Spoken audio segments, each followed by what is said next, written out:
no lo da directamente el Infonavit a Felipe Calderón, pero el origen son estos 15 millones de pesos que transfiere el Infonavit en dos momentos, 2016 y 2018, a estas empresas, y la relación que se encuentra, pues también incluye lo de Margarita Zavala y el propio despacho Calderón Zavala SC. Pues es parte de lo que se tendrá que investigar, porque justo después de que le pregunté a la presidenta Claudia Sheinbaum el día de ayer, pues dijo, vamos a pedirle a Octavio Romero, que es el actual titular del Infonavit, pues que lo investigue o que revise este asunto que estaba yo comentando. Entonces veremos si después se destapa esta otra cloaca del Infonavit. Y pues esto nos explica mucho también, Toño, de por qué no quieren la reforma al Infonavit y por qué están haciendo estas campañas de desprestigio, de que se van a robar tus ahorros, se van a robar tu dinero, ya no vas a poder tener acceso a vivienda, cuando en realidad pues el negocio y el robo despoblado a los trabajadores que ahorraban en este instituto del Fondo Nacional para la Vivienda de los Trabajadores, pues se daba en los gobiernos pasados, Toño. Yo tengo una pregunta, y lo hemos analizado una y otra vez, querida Nancy, ya para cerrar, yo sé que andas del tingo al tango, pero hemos platicado contigo las denuncias en contra de Calderón, incluso en la Corte Penal Internacional de Justicia, ¿no?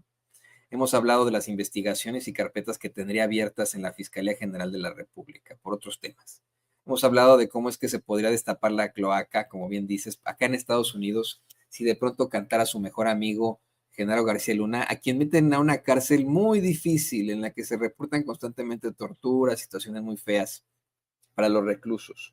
Y ahora viene esta denuncia durísima que hacen ustedes, que consiguen documentar ahí en contralínea de pues una malversación terrible, millonaria, aparte, en la parte corrupta de Infonavit, a la familia de este tipo, que recientemente salió ahí a chillotear con que él se la pasa andando en bicicleta, que vive muy austeramente, que le quitaron su pensión, pobrecito, se lo dijo precisamente al sujeto que te ofendió en algún momento, Oscar Mario Beteta, ese misógino hijo de su chingada madre, perdón que lo diga así, pero bueno, a él se lo dice casi al borde del llanto. La pregunta aquí es, ¿hay indicios para que verdaderamente la Fiscalía General de la República consiga armar una carpeta de investigación y al menos con este caso que es durísimo, Felipe Calderón enfrente las consecuencias penales de sus actos? Pues mira, lo que sí te puedo decir, Toño, es que este reporte de la Unidad de Inteligencia Financiera da detalles de muchísimas operaciones muy sospechosas, incluidas aquellas que tuvieron que ver con la asociación civil que crearon tanto Margarita Zavala como el propio Felipe Calderón para hacer su fallido partido político, y que tenía transferencias millonarias que nunca pudieron acreditar el origen de esas operaciones. Si esos datos los juntas con otras informaciones que tienen que ver con el hecho de que la mano derecha de Felipe Calderón estaba involucrada directamente con el cártel de Sinaloa, que es el caso de Genaro García Luna, y eso ya está plenamente documentado, no solo por trabajos periodísticos, sino sobre todo por lo que tocó a la Fiscalía estadounidense para el juicio que enfrentó en la Corte del Distrito Este de Nueva York en su momento, te da una idea de que claro que habría elementos, ¿no? Pero aquí la cosa es cómo lo juzga la propia autoridad de inteligencia financiera y cómo lo juzga en su momento la Fiscalía General de la República, si es que se hiciera una información o si se detallara por parte de la UIF a la FGR para que en su momento se abra una averiguación previa. Todo esto, por supuesto, no deja de tener pues estos matices que siempre que se aborda a un político y sobre todo a un político opositor, pues se va a victimizar, y esos elementos también juegan un papel muy importante porque No hay que olvidar que en aras de demostrar que no se está ante un gobierno autoritario, se pueden tomar decisiones que acaben generando impunidad. ¿Y por qué lo digo? Porque pues en muchas ocasiones el presidente López Obrador dijo que su fuerte no era la venganza, y eso lo que generaba en realidad es que todos los opositores, en cuanto se descubría algún hecho irregular, alguna ilegalidad o presunta ilegalidad, pues recurrían a esta estrategia de victimizarse y decir que eran perseguidos políticos y que el dictador, etcétera. Y entonces pues ya todo se congelaba, o sea, todo el proceso se congelaba porque ellos recurrían a esta defensa mediática más que a una defensa jurídica, ¿no? Entonces, si esto prospera o no, pues va a depender de muchos factores que no necesariamente es si se tiene o no certeza de que se lavó dinero o de que se obtuvo dinero de forma ilícita y se metió en circuitos internacionales financieros para ocultar el origen de esos recursos, y que el origen de los recursos eran las cuentas del Infonavit de miles de trabajadores. O sea, más allá de si se tienen o no las evidencias, que la UIF, también hay que recordarle a nuestra audiencia que es la UIF para entender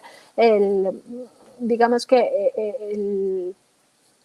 el nivel de información o la calidad de la información que se está presentando. La UIF es esta unidad de inteligencia financiera que tiene la Secretaría de Hacienda y Crédito Público, pero que en realidad es del Estado mexicano, para vigilar todas las operaciones financieras del que ocurren en el sistema mexicano con conexión en sistemas internacionales para evitar lavado de dinero y financiamiento al terrorismo. Es una unidad que depende en gran medida de la información que se le da desde otros sistemas financieros de otros países, y que está en constante cooperación con otras naciones y con el propio Gafi, que es este grupo de instituciones financieras internacionales. Entonces es información de muy alta calidad, porque no es información que dependa solo del sistema mexicano, sino que depende de los sistemas internacionales, como ya decía, y de la cooperación internacional. Entonces, cuando la UIF logra tener acceso a estas documentaciones, quiere decir que, por ejemplo, en el caso de las cuentas bancarias específicas de Felipe Calderón, que están en Estados Unidos, obtuvo información de Estados Unidos y de esas instituciones financieras radicadas en Estados Unidos, pero también obtuvo la información de Colombia y la información de Panamá, a pesar de los candados que tiene la información en Panamá, que es un paraíso fiscal. Entonces, lo que te diría, Toño, es que me parece a mí que lo que priva más en casos de impunidad de muy alto perfil, como son los expresidentes,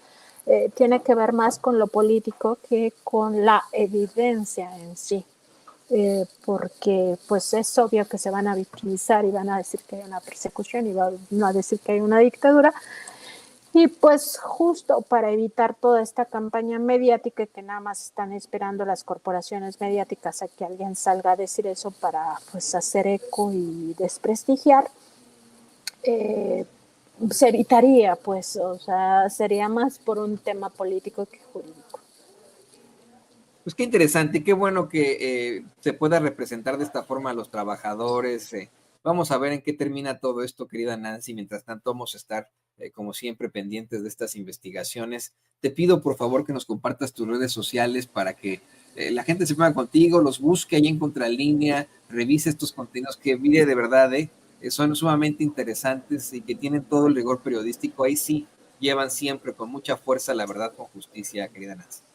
Muchas gracias, Toño. Estamos en www.contralinea.com.mx, también en nuestro programa de YouTube y Facebook de lunes a viernes a las 10 de la mañana. Nos encuentran en estas dos redes como Contralínea, también en X estamos como Contralínea, y yo estoy en X como Nancy-Contra, y por supuesto aquí cuando me invitan, Toño.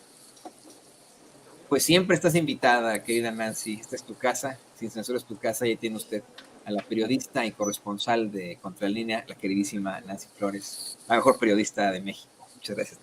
Gracias a ti, Toño. Hasta luego. Y bueno,